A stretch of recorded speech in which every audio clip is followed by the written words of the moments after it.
성도 묻는 자에게 답하다라는 시리즈로 네 번째 우리가 수요 예배에 모이고 있습니다. 여러분들 혹시 이 노래를 기억하실런지 모르겠습니다. 안 되는 줄 알면서 왜 그랬을까? 이 노래 혹시 아시나요? 네. 기억 속에 어렴풋이 남아있는 노래이실 텐데, 저 같은 젊은 세대들은 이 노래를 CM송으로 기억을 합니다. 1999년에 LG019 통신사가 자신들은 지하에서도 터진다, 이걸 강조하기 위해서 왜 안 되는 줄 알면서 다른 통신사로 전화를 거느냐, 이런 CM송으로 저는 기억을 하고 있습니다. 그런데 제가 이것을 검색을 해보니까 원곡이 있더라고요. 그래서 아마 저보다 연배가 조금 있으신 우리 성도 여러분들께서는 원곡을 기억하실 수도 있을 것 같습니다. 쿨 시스터즈 들어보셨나요? 쿨 시스터즈라는 3인방 우리 여성 3인조 그룹이 왜 그랬을까라는 제목으로 1974년에 발표한 곡이라고 합니다. 제가 이 곡을 처음 들어보고 이 가사가 참 재미나서 제가 좀 적어왔습니다. 읽어드리겠습니다. 도서관에 간다고 공원길에서 살금살금 데이트만 하고 와서는 밀린 숙제 못하고 킁킁대더니 그만 사르르 잠이 들었네. 안 되는 줄 알면서 왜 그랬을까? 안 되는 줄 알면서 왜 그랬을까? 이제는 후회해도 어쩔 수 없어요. 도서관 간다고 공부하겠다고 가서 살금살금 데이트만 하고 집으로 돌아와서 킁킁거리다가 그만 잠들어버린, 그러면서 후회하고 있는 모습을 그리고 있습니다. 요즘 젊은이들은 이런 인간의 모습을 이렇게 표현합니다. 인간은 어리석고 실수는 반복된다. 우리는 왜 안 되는 줄 알면서 계속 실수를 하는 걸까요? 특히 성도들은 왜 안 되는 줄 알면서 자꾸 죄를 짓는 걸까요? 죄 지으면 안 되는데, 내 이 죄성을 극복해야 되는데, 여기에 이 유혹에 넘어지면 안 되는데, 안 되는 줄 알면서 왜 그랬을까? 늘 후회하고 돌아보는 게 우리의 모습이 아닌가 싶습니다. 성경은 이렇게 죄를 짓고자 하는 나의 자아, 그리고 후회하며 돌이키고자 하는 나의 자아와의 싸움을 이렇게 표현합니다. 로마서 7장 21절부터 23절까지 말씀입니다. 그러므로 내가 한 법을 깨달았노니 곧 선을 행하기 원하는 나에게 악이 함께 있는 것이로다. 내 속사람으로는 하나님의 법을 즐거워하되 내 지체 속에서 한 다른 법이 내 마음의 법과 싸워 내 지체 속에 있는 죄의 법으로 나를 사로잡는 것을 보는도다. 바울은 자신의 이 죄성을 이렇게 탄식하며 바라봅니다. 내 마음속에 한 법칙이 있었는데 선을 행하기를 원하는 내 마음과 악을 행하는 내 모습이 함께 공존하고 있다, 이렇게 말을 합니다. 그래서 내 속사람으로는 하나님의 법을 즐거워하는데 다른 지체, 다른 내 속사람이 내 마음의 법과 싸워서 자르고 죄를 짓게 한다. 그래서 바울은 이어지는 고백을 이렇게 이야기합니다. 오호라, 나는 곤고한 사람이라. 누가 이 사망의 몸에서 나를 건져내랴. 이렇게 탄식을 합니다. 여러분들, 신앙생활을 오래 하면 할수록 내 죄성에 대한 탄식은 깊어집니다. 신앙을 더 깊이 가져가면 가져갈수록, 예수 그리스도의 모습을 더 알아가면 알아갈수록 그것을 따라가지 못하는 나의 이 모습, 이 죄가 내 속에서 끓어오르는데 과연 이 문제를 어떻게 해결해야 하는가? 도대체 이 죄는 어디로부터 오는 것일까? 그리고 나는, 이 죄성을 가지고 있는 나는 과연 주님 앞에서 어떻게 살아가야 하며 나는 이대로 살아도 괜찮은 것인가 하는 이 문제가 저뿐만 아니라 여기 계신 모든 성도님들, 그리고 온라인으로 함께 하시는 성도님들까지, 성도라면 누구나 이 죄의 문제에 대해서 고민하고 있지 않나 한번 생각을 해보게 됩니다. 하나님을 인정하지 않는 사람들, 특히 사람의 자유의지 그리고 하나님의 선하심에 대해서 비난하는 이런 무신론자들은 하나님이 죄를 창조하신 분이다 라고 이야기를 합니다. 그리고선 즐겨 인용하는 이야기가 있죠. 창세기 2장 9절입니다. 여호와 하나님이 그 땅에 보기에 아름답고 먹기에 좋은 나무가 나게 하시니 동산 가운데는 생명나무와 선악을 알게 하는 나무도 있더라. 하나님께서 선악을 알게 하는 나무를 지어서 그곳에 두지 아니하셨더라면, 하나님이 그것을 두지 않으셨더라면 사람은 유혹을 받을 일도 없었고 죄를 지을 일도 없었고 하나님과 단절될 일도 없었는데, 하나님이 함정을 만들어 놓은 것이 아닌가? 아니, 하나님이 그 죄의 씨앗을 남겨놓으신 것이 아닌가? 아니, 더 나아가서 죄라는 것, 악한 것 자체도 하나님이 창조하신 것이 아닌가 하는 질문들을 하곤 합니다. 그러나 성경 전체를 살펴보면 하나님께서는 악을 창조하시거나 인간 세상에 악을 뿌려놓으시거나 우리의 죄성을 만들어서 우리를 괴롭게 하시는 분이 결단코 아닌 것을 우린 알 수 있습니다. 그렇다면 이 악은 도대체 어디로부터 오는 것이며 우리의 죄는 어디서부터 시작되는 것일까요? 그것을 이해하기 위해서는 우린 악이라는 존재에 대해서 한번 생각을 해봐야 합니다. 비유를 들어드리자면 여러분들 빛이라는 것을 잘 알고 계실 것입니다. 이 예배실 안에도 수많은 빛을 발하는 전구들이 있습니다. 그런데 여러분, 어둠을 보신 적이 있으신가요? 우리는 빛을 내는 발광체는 만들어낼 수 있지만 어둠을 내는 존재는 만들어낼 수 없습니다. 왜냐하면 어둠은 존재하는 것이 아니기 때문입니다. 빛은 존재하는 것이지만 어둠은 빛의 부재 상태를 의미합니다. 즉, 빛이 사라지면 어두움이라는 상황이 생겨나는 것입니다. 악도 마찬가지입니다. 악은 누가 창조해냈거나 누군가의 마음에 심겨져 있는 존재들이 아닙니다. 악은 지극하신 선, 즉 하나님이 계시지 않는 것, 선 자체가 부재된 상태를 악이라고 이야기합니다. 즉 하나님께서는 자신을 선이라고 규정을 하시고 악이라는 또 다른 존재를 창조해내셔서 우리 마음속에 악을 베풀어 주시는 것이 아니라 선하신 하나님 그 자체가 결핍되어 있고 부재되어 있고 하나님의 존재가 거두어 가진 상태가 바로 악한 상태라는 것입니다. 그러므로 악은 선의 부재다, 이렇게 이야기할 수 있습니다. 악은 선하신 하나님이 결핍된 상태, 계시지 않는 그 상태입니다. 그러므로 우리가 선악을 알게 하는 나무를 먹은 아담의 상태를 살펴보았을 때 그 사람이 직전까지는 선한 일을 하다가 갑작스럽게 악한 일을 벌이는 것이 아니라 그에게 맺혀진 결과는 하나님과의 단절이라는 것을 볼 수 있습니다. 에덴 동산에서 쫓겨가고 하나님과 호흡하고 대화하며 늘 동행하던 그 상태에서 자신의 존재가 벌거벗은 존재라는 것을 깨닫고 하나님의 낯을 피하며 그 에덴 밖으로 튕겨져 나온 쫓겨난 이 아담의 상태가 악으로 굴러떨어진 상태다라고 이야기할 수 있습니다. 즉 하나님과의 밀접하고 친밀한 관계가 깨어져 버린 것이 바로 악입니다. 그리고 이 악한 상태에 스며드는 것이 바로 죄입니다. 악한 상태, 즉 하나님이 계시지 않는 그 부재의 상태를 틈타 죄가 흘러들어온다는 것이죠. 그 이야기를 우리는 가인과 아벨 사건에서 살펴볼 수 있습니다. 이미 세상에 악이 들어왔습니다. 그리고 세상에 죄가 흘러들어왔습니다. 아담과 하와는 하나님과 단절된 상태로 전락을 해버렸습니다. 그런데 그때 가인과 아벨이라는 두 아들이 이 죄성, 악이 흘러들어온 이 마음을 가지고 하나님과 대화를 나누게 됩니다. 특히 가인에게 하신 하나님의 말씀입니다. 창세기 4장 6절부터 7절까지 말씀입니다. 여호와께서 가인에게 이르시되 내가 분하여 함은 어찌됨이며 안색이 변함은 어찌됨이냐. 내가 선을 행하면 어찌 낯을 들지 못하겠느냐. 선을 행하지 아니하면 죄가 문에 엎드려 있느니라. 죄가 너를 원하나 너는 죄를 다스릴지니라.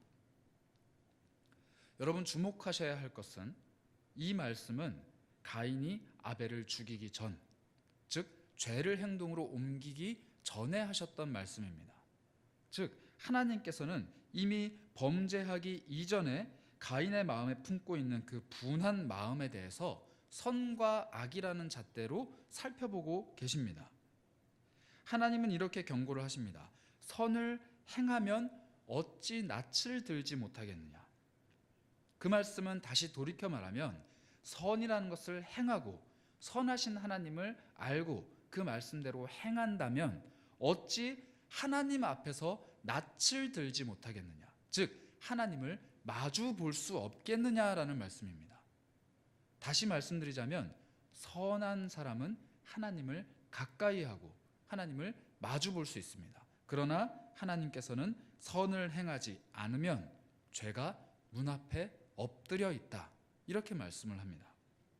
선을 행하지 않고 악에 가까운 사람에게는 죄가 기회를 틈타고 그 문 앞에 엎드려서 그 사람을 호시탐탐 노리고 있다는 것입니다. 즉 우리가 선을 행한다는 것은 하나님을 바라보고 하나님과 동행하며 하나님의 말씀대로 살아가고자 노력하는 삶입니다. 반대로 악을 행한다는 것은 죄의 유혹 앞에서 무능력하며 하나님과 멀리 있고 하나님과 동행하지 않는 삶을 의미합니다. 그러나 가인은 하나님의 경고에도 불구하고 자신의 삶을 선으로 향한 것이 아니라 악을 향해 돌이켰습니다. 그리고 그의 범죄는 하나님 앞에서 더욱 비참한 결과를 가져옵니다. 창세기 4장 14절부터 16절까지 말씀입니다. 주께서 오늘 이 지면에서 나를 쫓아내시온즉 내가 주의 낯을 뵙지 못하리니 내가 땅에서 피하며 유리하는 자가 될지라. 가인은 자기가 벌인 이 죄의 결과에 대해서 내가 사망을 겪을 것입니다. 혹은 내가 이 죄값을 치를 것입니다 라고 이야기하는 것이 아니라 나를 쫓아내셨다. 내가 주님의 낯을 뵙지 못할 것이다 라고 하나님과 자신의 관계 측면에서 대답을 하고 있습니다. 그리고 16절은 또 이렇게 이야기합니다. 가인이 여호와 앞을 떠나서 에덴 동쪽 놋 땅에 거주하더니. 가인은 지금 동생을 죽였습니다.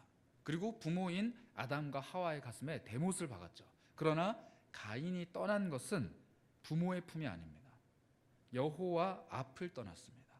즉 죄의 결과가 하나님과 단절되어 있던 그 관계를 더 크게 벌려놨다는 것입니다. 정리해서 말씀드리자면 하나님과 함께 선을 행하는 삶은 하나님과 점점점 친밀한 관계를 유지해 갑니다. 하나님의 낯을 더 정확하게 바라보게 합니다. 하나님의 성품을 더 친밀하게 느끼게 합니다. 그러나 악을 쫓아가고 죄의 유혹에 빠지는 삶은 하나님 앞에서 점점 멀어집니다. 하나님의 존전을 멀리하게 됩니다. 하나님 앞에서 낯을 들 수도 없을 뿐더러 하나님의 낯을 볼 수도 없습니다. 즉 하나님의 부재를 느끼며 살아가는 삶입니다. 선을 행하는 삶은 살아계신 하나님의 존재를 느낍니다. 그러나 악을 행하는 삶은 살아계신 하나님의 부재를 느끼며 살아갑니다. 하나님께서는 여전히 살아계십니다. 하나님은 여전히 선하십니다. 그러나 사람의 상태에 따라 하나님은 존재하시는 하나님일 수도 또 부재하시는 하나님일 수도 있는 것입니다. 결국 죄의 결과는 하나님을 떠나는 것, 그리고 하나님을 경험하지 못하는 것, 하나님의 부재 상태라 할 수 있습니다. 그렇다면 이 죄의 결과물을 여전히 끌어안고 있는 우리, 특별히 성도들은 어떻게 살아가야 하는 걸까요? 우리는 하나님의 자녀다, 하나님과 동행하는 사람이다, 하나님의 사람이다 이렇게 스스로 자부하지만 우리가 행하는 이 죄악의 결과가 나와 하나님 사이를 점점 더 멀리하게 만든다면 우리가 비록 성도일지라도 우리의 죄, 우리의 이 악에 대해서 예민하게 반응하고 해결을 해야 합니다. 그런데 성경은 우리에게 분명하게 이야기합니다. 해결할 수 없다고. 우리가 이 죄의 문제, 악의 문제를 해결할 수 없다라고 선언합니다. 아무도 이 악의 문제를 해결해낼 수 없습니다. 아무도 이 죄의 문제를 극복해낼 수가 없습니다. 왜냐하면 죄를 이겨낼 수 있는 힘 자체가 우리에게 있지 않기 때문입니다. 성도의 삶은 비참하고 무능력한 상태에서 죄를 극복할 수 있는 능력을 얻은 사람들입니다. 다른 죄인들과 동일하게 죄를 이겨낼 수 없는 비참한 삶, 무능력한 삶을 살아가다가 인생의 어느 한 시점에서 나에게 찾아오시고 나를 만져주시고 살아계신 하나님을 느끼게 해주시는, 소위 말해 주님을 영접했다, 회심했다, 주님이 나를 만나주셨다라고 하는 인생의 어느 한 시점을 계기로 하나님께서 살아계신 것을 느끼게 된 것입니다. 그리고 그 살아계신 하나님이 내 죄의 문제를 해결해 주셨다라고 고백하게 된 것이죠. 우리는 여전히 죄의 문제 때문에 고민합니다. 하나님을 분명히 만난 사람도, 주 예수 그리스도와 동행하기를 간절히 원하는 사람도 매일매일 죄의 문제에 고민하며 넘어지고 쓰러집니다. 그러나 하나님께서는 그런 사람들을 위하여 이 땅에 친히 오셨고 십자가를 짊어지셨습니다. 바로 성자 하나님 예수 그리스도이십니다. 예수님은 하늘 보좌 우편에 앉으셔서 말씀만으로도 우리 죄를 완전히 사해 주실 수 있는 분이십니다. 하늘 보좌 위에 앉으셔서 우리의 이름을 호명하시며 내가 너의 죄를 사했다 선언해 주시는 것만으로도 우리 죄를 충분히 사해 주실 수 있는 분이십니다. 그런데 그분이 이 땅에 오셨습니다. 왜일까요? 보여주시기 위해서, 더 극적인 드라마를 연출해 주시기 위해서, 내가 이만큼 너희를 사랑한다라는 것을 가시적으로 보여주시기 위해서 오셨을까요? 아닙니다. 결단코 아닙니다. 우리가 볼 수 없는 하나님의 낯을 보여주시기 위해, 우리가 가까이 갈 수 없는 그 하나님께서 우리에게 가까이 오신 것입니다. 우리가 가까이 할 수 없고 그 음성을 들을 수도 없고 함께 동행할 수 없는 그 하나님이셨는데, 그 하나님께서 우리에게 찾아와 주시고 동행해 주시고 자신의 얼굴 빛을 보여주시며 음성으로 친히 말씀을 남겨주신 것입니다. 그리고 그 예수님께서는 모든 것들을 다 이루신 후에 하늘 보좌 우편에 올라가셨습니다. 그리고 예수 그리스도의 영이신 성령 하나님께서 이제 우리들 각 사람의 심령 속에 친히 찾아와 주셨습니다. 2000년 전에 이 땅에 임마누엘 하셨던 예수 그리스도, 그분이 우리의 인생의 어느 한 시점에 내 삶에, 내 심령에, 내 안에 다시 한번 임마누엘 해 주신 것입니다. 그리고 장차 다시 오실 그 예수 그리스도를 기대하고 갈망하게 하는 것입니다. 이것이 성도의 삶입니다. 아무리 성령 하나님께서 내 안에 살아계신다고 하더라도 나는 결코 내 힘으로 예수 그리스도, 내 인생의 표대가 되어주시고 목적이 되어주시고 방향이 되어주시는 예수 그리스도를 향해 단 한 걸음도 갈 수가 없는 존재입니다. 그러나 나를 그분께로 이끌고 가시는 분, 예수 그리스도 자신이십니다. 나를 선한 길로 이끌고 가시는 분, 죄악을 떠나 악을 떠나 선한 하나님께로 다가가는 선한 길로 이끌고 가시는 분이 그냥 선 그 자체이신 하나님이십니다. 예수님께서 이 땅에 오셔서 행하신 그 사역을 오늘 본문 12절은 이렇게 표현을 합니다. 12절입니다. 오직 그리스도는 죄를 위하여 한 영원한 제사를 드리시고 하나님 우편에 앉으사. 예수 그리스도는 우리를 위하여가 아닙니다. 죄를 위하여 제사를 드리셨다라고 합니다. 예수님께서는 우리의 죄를 해결해 주시기 위해서 영원한 제사, 즉 자신을 드리는 제사를 치르셨습니다. 그리고 본래 계셔야 할 그곳 하나님 우편으로 가셨습니다. 그리고 14절은 이렇게 이야기합니다. 그가 거룩하게 된 자들을 한 번의 제사로 영원히 온전하게 하셨느니라. 여러분, 주위에서 잘 보시기 바랍니다. 거룩하게 될 사람들이 아닙니다. 이미 거룩하게 된 사람들입니다. 우리가 오늘 또 죄를 짓더라도, 아니 내일 죄를 지을 것을 예약해 두었더라도 우리는 이미 거룩하게 된 자들입니다. 그리고 우리를 위해 예수 그리스도께서는 이미 영원한 제사로 우리를 속죄하셨습니다. 그러므로 바울은 예수 그리스도 안에 있는 자들에게는 결코 정죄함이 없다라고 선언하였습니다. 단번에 드려진 그리고 단번에 부활로 우리의 모든 죄가 속죄된 것입니다. 예수 그리스도를 믿는 믿음은 나의 모든 죄악이 단번에 용서되었다는 사실을 믿는 것입니다. 그리고 그 죄의 삭수로 갚아내야 했던 그 사망을 예수께서 대신 갚아주셨다는 것을 고백하는 것입니다. 그러므로 우리는 죄의 삭신 사망에 매여서 매일매일 죄를 짓는 나의 이 죄성에 매여서 살아가는 사람들이 아닙니다. 물론 그 죄성이 나의 발을 움켜쥐고 내 다리를 걸어 넘어뜨릴 수 있습니다. 그러나 나는 그곳에 영원토록 매여 있는 사람이 결코 아닙니다. 나는 예수 그리스도, 즉 사망을 이겨내시고 죄의 권세를 승리로 굴복해 하신 그 예수 그리스도를 의지하는 사람입니다. 그러므로 우리에게는 은혜가 필요합니다. 죄인인 나로서는 도저히 극복할 수 없는 이 죄, 그 죄의 결과인 사망 안에서 허우적거리지 않고 예수 그리스도와 동행하며 하나님을 향해 조금씩 다가가도록 만드는 은혜가 필요하다는 것입니다. 우리 삶은 한순간에 하나님 보시기에 합당한, 하나님 마음에 합한 사람으로 변화되지 않습니다. 내가 예수를 믿었다고 해서, 지극한 감격을 받았다고 해서, 내 삶에 획기적인 변화가 일어났다고 해서 내 죄성이 단번에 사라진다는 것이 아니라는 말씀입니다.